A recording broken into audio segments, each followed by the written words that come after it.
Hello, this is Mike, NoStressMike.com. Um, I want to talk a little bit about. Not, I'm not quite sure how to say it in a pleasant way, and but what it is, it's being a refugee in the United States as an American, and the reason why I'm even talking about this is, I say I'm pretty much set up uh, in a community in Oklahoma, and we we are far ahead of the national average when it comes to preparedness. And I've talked about all that in previous videos. Uh, and but the thing that came to my mind is even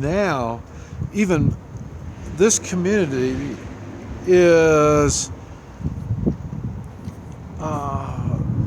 they we've been talking and we've been taking minor steps in preparing.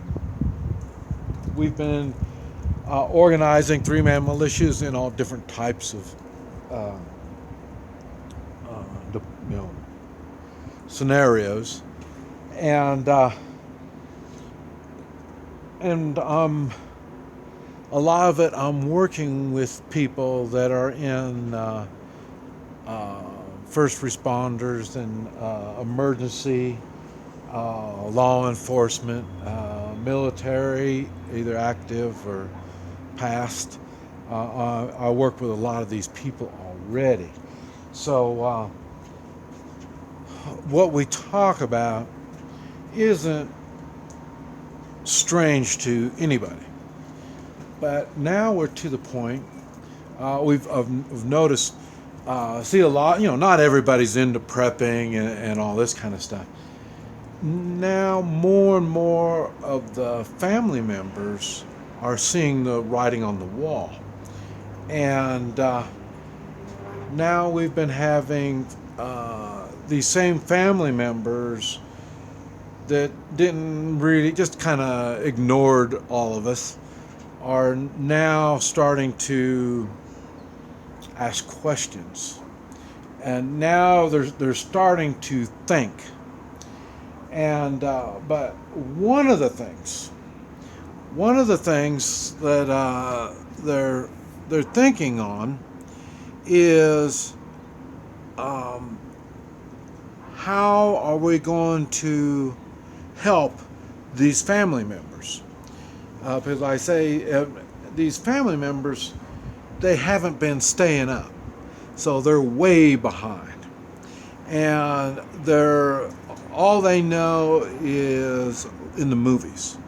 The reality part they haven't really got in on. So this is what we were talking about.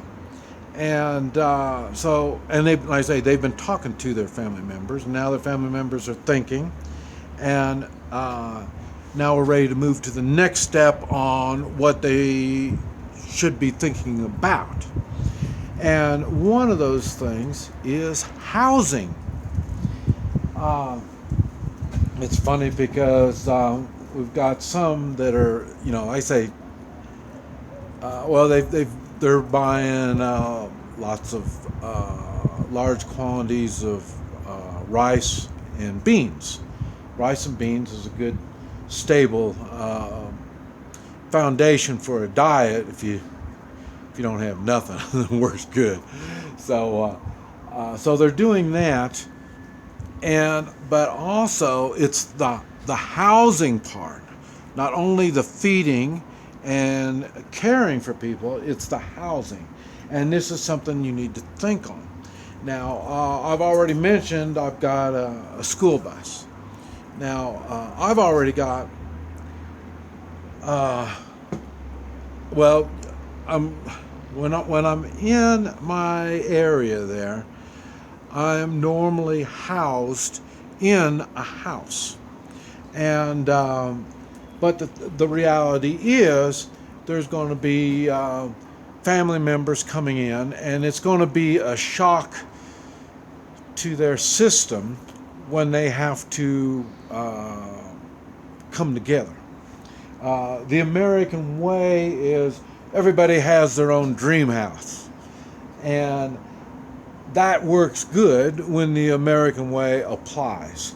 Right now, we are in a destruction of the American way. In other words, they're getting rid of the middle class, and they're trying to strike fear into the population. And that fear not only comes in the way of physical harm type fear, but that fear also applies to, do you have a job? Do you have an income? And so people have a fear of the future. So this is what we've been talking about, how we're going to help people get through those fears that they haven't thought about. And because, like I say, they're going to be having to come to the same place I've been going to. They're going to be coming there. They don't have a job. They have to reevaluate their future. And and then at the same time, we're looking for shelter. That we're going to be sheltering these people. And I say, not so much on me personally. I fall under one of the ones that are going to be housed. I mean, it's somebody else's house, and I'll fall under friends and family that they've invited to come in, and it's not just come in like a retirement home. You notice when I talk about when I'm up there, I've got chores, I've got work. Talk about the gardening or raising cattle, doing classes and stuff like that. I mean, I've got responsibilities. I mean, it's just not a retirement home. And a lot of these family members and friends coming they haven't thought all this out yet. So they're thinking, well, they're going to come there and they will have safety and security. They'll have a roof over their head, and they'll be fed and all this kind of stuff. This is what's in their minds, but they don't. If they don't have it fully thought out, they're going to be really shocked. But like I say, in the way of the housing part, the thing is, I know I'm going to have to give up my room. I've got a nice, big, spacious room. Nice, big, soft, comfy bed, so I know I'm going to have to give that up. Because, like I say, that's not going to be a priority for me. I'll probably be using my bus.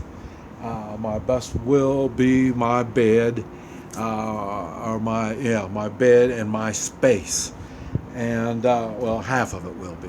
And the other half, like I say, I've been working on setting it up for food preparation. And it's not so much I'm going to be cooking inside the bus, but the bus is set up where I can do the cooking on the outside over open fires. And so I'll have my space, and like I say, family members and other friends, if they don't have campers, if they don't have RVs that they're bringing out, we're on a few acres, so we've got room to put some kind of camping facilities out. And if they've been halfway thinking ahead, or even for recreation doing it, they would have a camper, so they will have their space and they won't necessarily have to be housed in the building itself. But the thing is, we will be sharing some things. not only will be sharing work and stuff like that, I mean chores and stuff like that, but we'll also have to be sharing bathroom facilities. We'll be sharing laundry facilities. We'll be sharing cooking and this type of stuff. All these facilities will have to be shared. Now, it's either going to be shared in which we be using the same space, but like in the way of cooking and laundry and this type of stuff, we will probably have members will be in charge of laundry, and members will be in charge of cooking, getting everything ready. Because if you're not in one of those departments, I guess, or militias, cooking militia or laundry militia or whatever like that, then you will be doing other chores, either for our few acres that we're sitting on, or the block area, because there's going to be other family members and stuff in other families that we'll have to be joined with and be working with. And the reason I'm saying this is I believe it's starting now. Family members are starting to come into our community now. People aren't waiting for shit hits the fan. There's been enough people that have lost their jobs, or they've already saved up enough, they're not in debt, they've had the forethought to be able to start taking steps now to start a new life and start getting caught up with us. But like I say, it's just a few that it's just now starting. But like I say, it's not wait till shit hits the fan situation. They're not only thinking about it, but like I say, they're taking steps to get ready to come. We've already notified all of our family members and stuff like that. If they do wait to shit hits the fan, make sure they load up all their edibles. And so when they come, they need to bring as much stuff with them as they can. And some are, like I say, late on preparing, so they're not really bringing, they don't have the arms, they don't have stored food, they don't have all the necessities needed to become valuable members. But they are family and friends that we feel we have a moral responsibility for.